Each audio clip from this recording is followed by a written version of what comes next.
This is what I do. You don't have to. If you have to, you can use the lug nut wrench, but I have an electric impact driver that I use to remove the lugs. So you need an inverter. Since there's no power out here, get this inverter, hook it up to the battery. I do the positive first, and then because this thing is the capacitors in here are gonna take a charge, it might spark and freak you out, so I go like this and tap it to charge it. See that? Once it's charged, you can put it on. This thing has a built-in protection, I guess, for the battery, so it won't work unless the engine is running and charging the battery. The other one I have, you can run it on a battery fine and get 120 volts continuous without the battery charging, or with the battery charging. Important, make sure you have jack stands.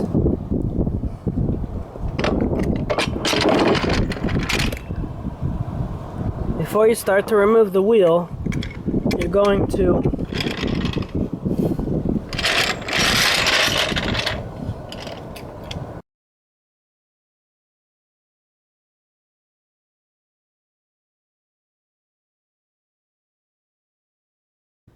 want to jack it up slightly so that some of the tension comes off of the wheel. Make sure the jack locks in.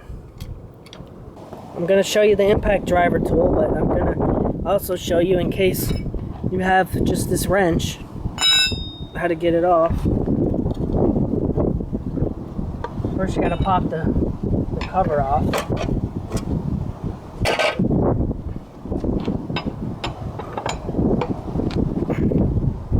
Now, depending on the shop you went to, they probably over-tighten these things.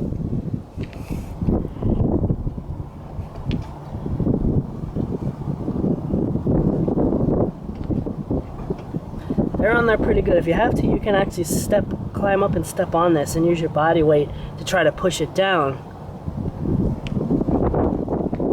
You can do the same thing to tighten it.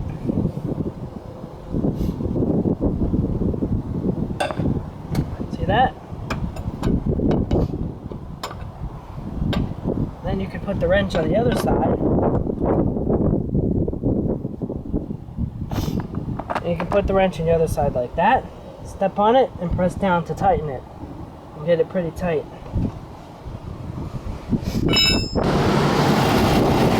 You get the engine running, turn the inverter on. You gotta wait for it to get up to 120 volts.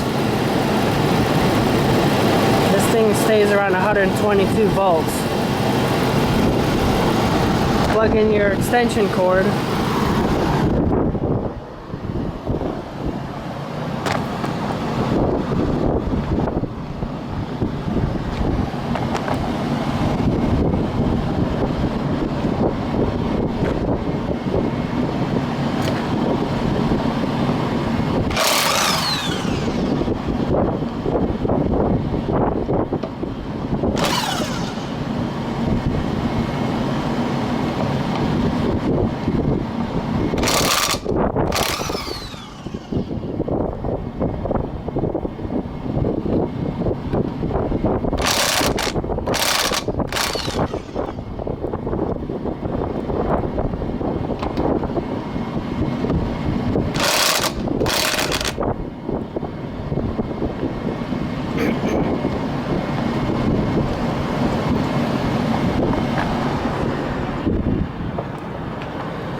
Make sure you set your jack stand.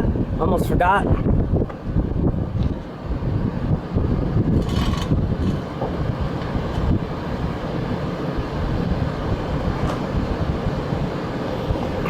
Middle.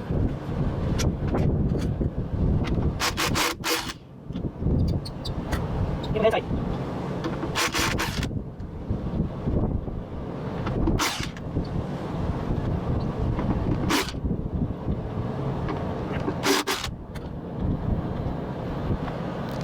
Come to the front wheel. We're going to jack it up enough till it spins freely so we can take it off.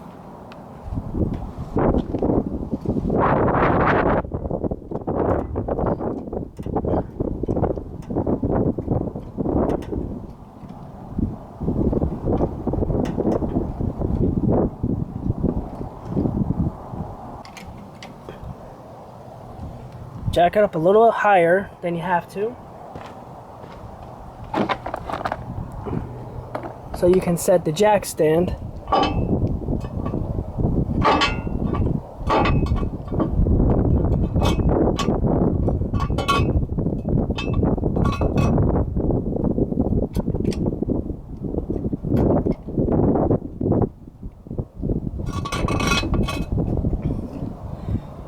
Then carefully lower the jack until the weight is on the jack stand.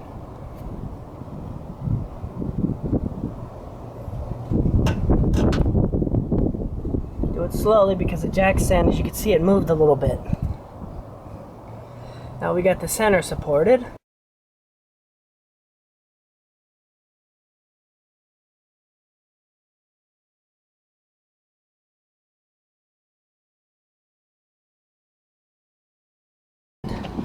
Because you want to have as much support on this thing as you can when you're rotating the tires. So lower the jack carefully.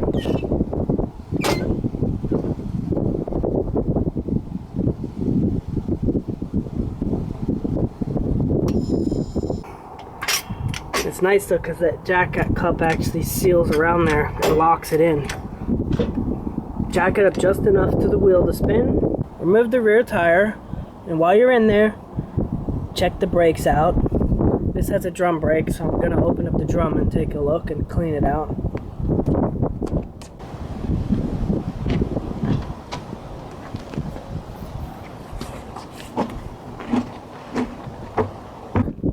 So we got the jack, center stand, supporting it, and it's working. If you do it correctly, try this at your own risk because it is dangerous. If something slips and everything falls down, it can cause damage to your suspension and your rotors, stuff like that. Try at your own risk.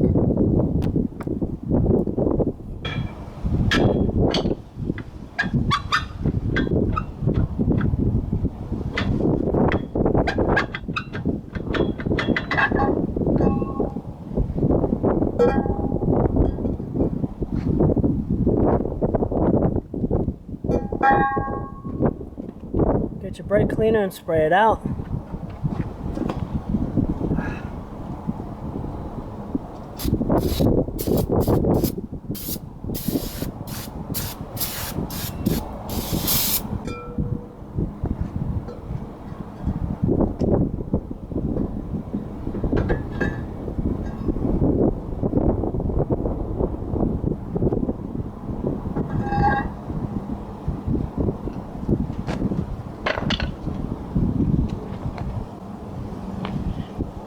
Take the tire that was in the front and put it in the back.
Get them all hand tight, then lower the jack and put it back in the front.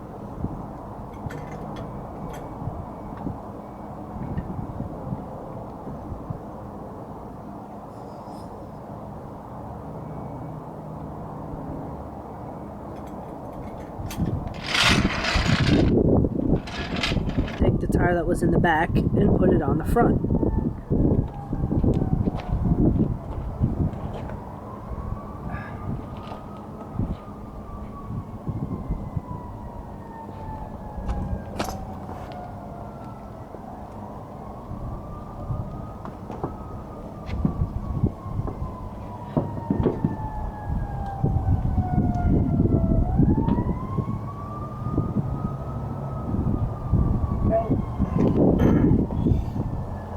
it's not high enough, you'll have to jack it up some more.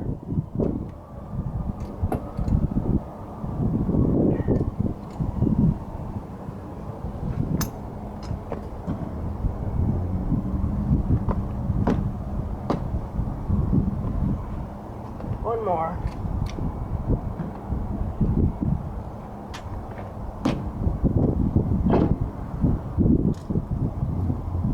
Get your lug nuts to get them hand tight.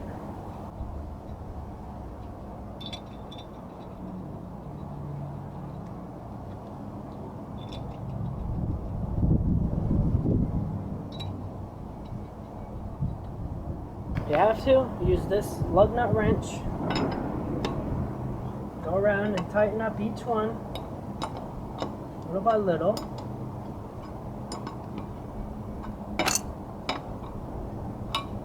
And when you get snug, you can press down like that real hard, or you can even stand on it like I showed you earlier. But since I have the tool, I'm going to use that instead. So I'm going to go turn the engine back on.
Put the lug cap back on.